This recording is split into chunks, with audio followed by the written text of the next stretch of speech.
Im August 2023 haben wir dieses wunderschöne Haus erworben. Heute möchten wir euch erzählen, was uns der Kauf gekostet hat und warum wir trotzdem Miete für unser eigenes Haus zahlen mussten. Hallo zusammen, ich sitze hier in unserer Villa. Wir haben hier etwa 330 Quadratmeter Grundfläche. Das teilt sich auf ein Untergeschoss, ein Obergeschoss, wo ich hier sitze und wo wir derzeit wohnen. Hier im Obergeschoss gibt es 5 Zimmer. Im Untergeschoss, das als Büro vermietet ist, gibt es ebenfalls 5 Zimmer, aber die wurden erst durch einen verschönernden Umbau geschaffen. Das Grundstück ist etwa 1850 Quadratmeter groß. Es gibt schöne alte Bäume und einen Garten und dann eine große Doppelgarage, die sich hervorragend als Werkstatt eignet. Das Haus haben wir spät abends auf einer Immobilienseite gefunden. Es stellte sich dann heraus, dass es aus einer Insolvenz zum Verkauf stand. Bei der Besichtigung waren noch 3 andere Parteien anwesend und es war dann klar, dass das Haus gegen Höchstgebot verkauft wird und nicht versteigert wird. Der Angebotspreis waren 349.000 Euro. Wir waren total begeistert von dem Haus und haben dann 340.000 geboten. Bei anderen Parteien, man hat schon gesehen, die haben die Probleme im Haus gesehen und waren wahrscheinlich abgeschreckt. Deswegen haben wir den Zuschlag bekommen. Ja, das Haus hat Probleme, aber für mich als Handwerkerin sind das eher spannende Herausforderungen. Was die anderen wahrscheinlich sehr abgeschreckt hat, ist dieses hier. Das aufsteigende Mauerfeuchte hier im Keller. Man sieht hier schon die Schienen rosten. Das hat man versucht mit einem Kunststoffputz zu überdecken. Und das ist natürlich völlig falsch. Das ist das Gegenteil von dem, was man tun muss. Es gibt andere sinnvollere Methoden. Man müsste eine Horizontalabdichtung machen. Das wird über Bohrlöcher gemacht. Da wird eine Masse reingespritzt, sodass die Feuchtigkeit nicht aufsteigen kann. Andere Methoden, die es noch gibt, zusätzlich ist außen aufgraben und von außen abdichten. Und der Kunststoffputz, die Wand befreit sich selbst, der muss ab. Sofern man sieht es, hier unten ist, fällt alles einfach ab.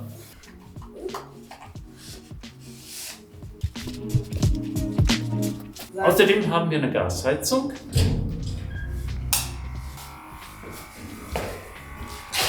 Diese Heizung darf nur noch dieses und das nächste Jahr laufen, dann muss sie ausgetauscht worden sein. Wir haben schon eine Beratung zu einer Wärmepumpe gehabt und das wird uns, plus Solaranlage, das wird uns mindestens 50.000 Euro kosten. Ich würde da sagen, Glück gehabt, dass es eine Gasheizung ist, keine Ölheizung, ansonsten müssten wir noch ein Öltanklager entfernen lassen. Das ist also an uns vorbeigegangen.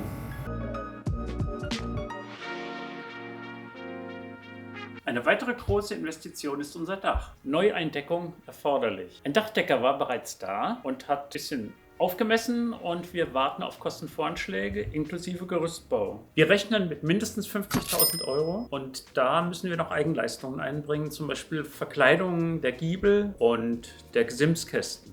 Was ist Giebel? Da, Giebel ist da und da. Also hier haben wir die Giebelseite, hier ist eine Holzverschalung, außen sind Bitumenschindeln drauf und wir haben 0 Dachüberstand an der Stelle, was natürlich sehr ungünstig ist. Eigentlich gehört da ein bisschen Dachüberstand hin, damit es nicht direkt auf die Fassade regnet.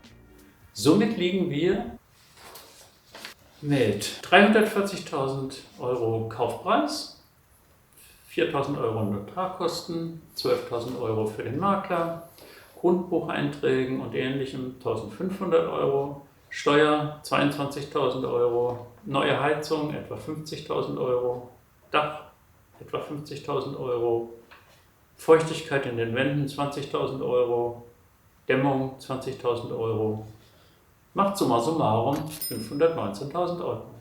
Dazu kamen noch weitere Kosten. Miete fürs eigene Haus. Wir mussten 3 Monatsmieten, zusammen 4.500 Euro, an den Zwangsverwalter im Voraus zahlen, um einziehen zu können. Das lag daran, dass im Kaufvertrag steht, Eigentumsübergang nach Zahlung des Kaufpreises war geschehen und Aufhebung der Zwangsverwaltung war noch nicht geschehen. Wir haben schnell realisiert, dass die Hypothek und die Miete uns selbst in die Insolvenz treiben. Deswegen haben wir unseren Anwalt kontaktiert, damit er Druck macht. Dann hat sich herausgestellt, das Problem waren die Gläubiger oder waren Gläubiger, die die notwendigen Papiere nicht bei dem Notar eingereicht hatten, damit der die Aufhebung der Zwangsverwaltung beantragen kann. Dieses Video haben wir jetzt ein bisschen später aufgenommen und die Zwangsverwaltung wurde inzwischen aufgehoben. Und das Haus gehört tatsächlich rechtmäßig uns. Allerdings haben wir jetzt die Probleme mit der Übergabe. Wir müssen ja die Miete bekommen von dem Büro unter uns. Das ist noch nicht geschehen. Wir haben zu viel Miete bezahlt selbst. Die hat der Verwalter noch nicht rausgerückt, trotz Aufforderung. Es gibt wahrscheinlich noch weitere Unklarheiten, von denen wir jetzt im Augenblick noch gar nichts wissen. Falls ihr also ein Haus aus Insolvenz kauft, achtet genau darauf, was im Vertrag steht. Und nehmt euch am besten gleich einen Anwalt, der euch hilft, diese Fehler, die wir gemacht haben, zu vermeiden. Also, es war wirklich eine sehr, sehr unangenehme Situation für uns. Am Ende kommen wir auf 519.000 plus 4.500, zusammen 523.500 €. Aber trotz allem, für uns bietet das Haus enormes Potenzial. Der wunderschöne große Garten mit alten Bäumen, die Doppelgarage als perfekte Werkstatt und Fläche für Solarpaneele, die großzügige Halle mit hohen Fenstern, die viel Licht hereinlassen, und die zweifach gewändelte umlaufende Treppe mit dem gemütlichen Gewölbe darunter. All das sind nur einige der Highlights.